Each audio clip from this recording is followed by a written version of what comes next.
We're going to take a break from the political news now because let me show you the outside of Buckingham Palace where the flag is lowered as it's been announced that the Duchess of Kent, the cousin of Queen Elizabeth and wife of... So the drama just won't stop. Prince Harry is absolutely furious. And when I say furious, I mean red-faced, pacing the room, throwing his hands up in disbelief, furious. Why? Because after sending what he thought was a heartfelt condolence email to the Duke of Kent following the heartbreaking passing of the Duchess of Kent, he got nothing back. Not a single word. Radio silence. Can you imagine? Here's Harry, probably expecting a polite thank you or at least some sort of acknowledgement, and instead his message is treated like it doesn't even exist. And when the royal household made the official announcement about the Duchess's death, the entire nation was mourning. Harry thought this was his chance to show that, despite the distance, he still cared. But according to palace insiders, his email just vanished into the void, leaving Harry simmering with rage over what he sees as a massive intentional snub. 22. The Duchess of Kent has died. That news has been released there from the royal family. Daniela Ralph, our senior royal correspondent, is with me here in the studio. Daniela. And of course, this isn't just another awkward family moment. Oh no. This latest saga has reignited the never-ending debate about Harry's place in the monarchy and his very public image. Let's be honest. Harry's relationship with the senior royals has been crumbling like a sandcastle against the tide for years now. And this silence? It feels like salt being poured straight into an open wound. The royal family has always played their grief with a poker face. Dignified, private, carefully measured. But Harry? He's always been the outlier. He doesn't do quiet mourning. He does headlines, he does drama, he does Netflix specials. And here, once again, we see him bristling when that royal stiffness refuses to bend his way. The pictures there of the flag flying at half-mast is a marker for us to know that the royal family will now be in a period of official mourning. That announcement from Buckingham. Now, let's not pretend this is new. Harry has a long history of dragging private family business straight into the public eye. It's practically his signature move, and this time, he clearly expected a warm response, maybe even a personal note from the Duke of Kent. Instead, he got silence. Dead silence. And you better believe that has set him off. Commentators are already having a field day, saying this is typical Harry. Always needing attention, always taking things personally. Ever since he stormed off from royal duties, every clash with the family has been magnified into a soap opera. And this one, it's got all the ingredients. Grief, snubs, rage, and a headline-friendly meltdown. Within the past hour. Perhaps the best thing is for me to read out what the palace have said.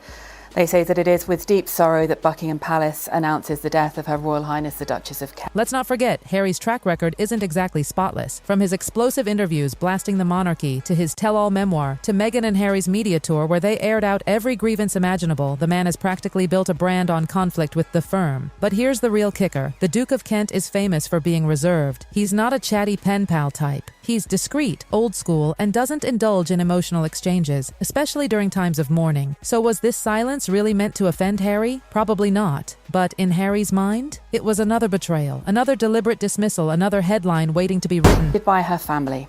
The King and Queen and all members of the royal family join the Duke of Kent, his children and grandchildren, in mourning their loss. And here's where it gets messier. Palace insiders are whispering that Harry, hypersensitive as ever, took this silence as a slap across the face. He felt disrespected, ignored, like his gesture of sympathy was brushed off as worthless. And that's exactly what's driving him up the wall right now. Meanwhile, the internet is tearing itself apart. Social media is split right down the middle. Some people are defending Harry, saying, "Come on, it's just human. Of course he wanted to show support." Others, they're rolling their eyes, calling him entitled, attention-obsessed, and completely out of touch. Analysts are warning this kind of meltdown is just making him look worse. They say Harry still hasn't learned how to balance royal protocol with his hunger for public attention.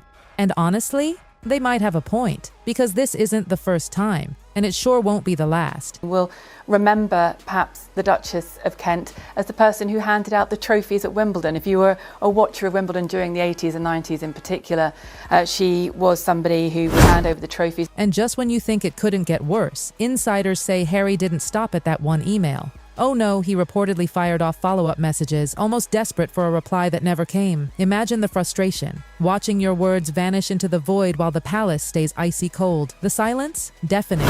And according to one insider, the mood inside the palace was tense, almost combustible. Staffers were scrambling, terrified this would explode into yet another very public spectacle. And really, can you blame them? Because Harry's pattern is clear. Every single perceived slight, whether it's a missing invitation, a frosty glance, or in this case an unanswered condolence, instantly instantly snowballs into worldwide headlines. The palace knows this, and it makes them nervous every time Harry reaches out. They don't know if they're handling a family matter or fueling tomorrow's scandal. 1993 that many will remember, when the losing women's finalist Jana Novotná was incredibly distressed and upset, as we can see here.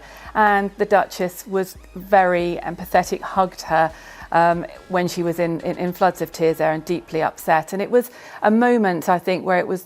Think about it. Once upon a time, Harry was the prince who lived by royal protocol, the one saluting in uniform, the one bound by the old traditions.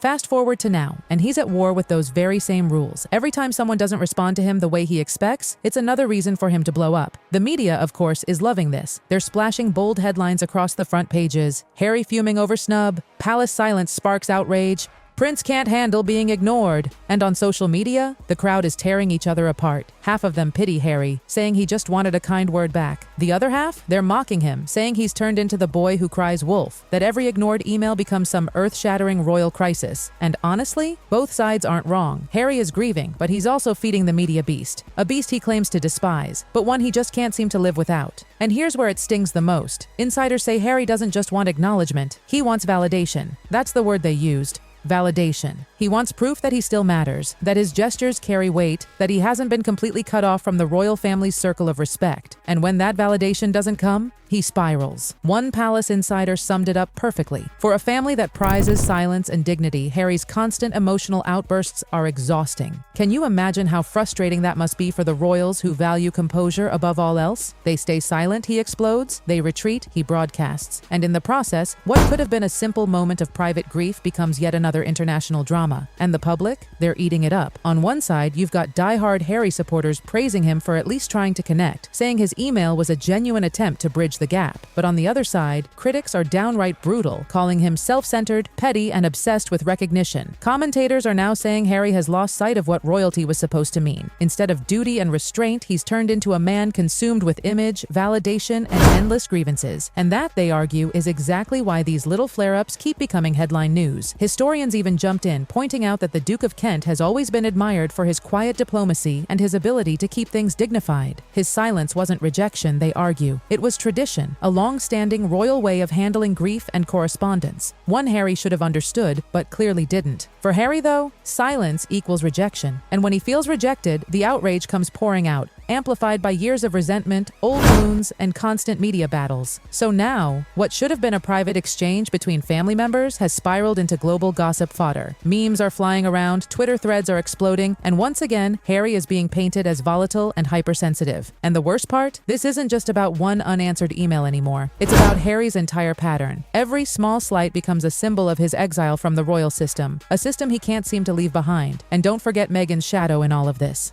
While she wasn't directly involved, insiders whisper that her influence hovers over Harry's reactions. Together, they've faced so much criticism that every cold shoulder feels like a deliberate attack. Add that to the years of legal battles, interviews, and public feuds, and you've got a man primed to explode at even the smallest slight. It's not just about one unanswered email, it's about every door that's been slammed in his face since Megxit. So now the big question, where does this leave Harry? Analysts warn that if he doesn't find a way to reconcile his need for validation with the monarchy's rigid traditions, these dramas will keep repeating. And each time, the fallout grows worse, alienating him further from his family, damaging his credibility, and cementing his reputation as the prince who just can't let go. In the end, the Duke of Kent's silence has spoken volumes. To Harry, it was a cruel dismissal. To the royal family, it was business as usual. But to the world, it was another episode in the never-ending royal soap opera. A reminder that the battle between tradition and celebrity is far from over, and as always, the world is watching, breathless, ready for the next email, the next headline, the next explosion. Because one thing is certain, when it comes to Prince Harry, the drama is never far behind.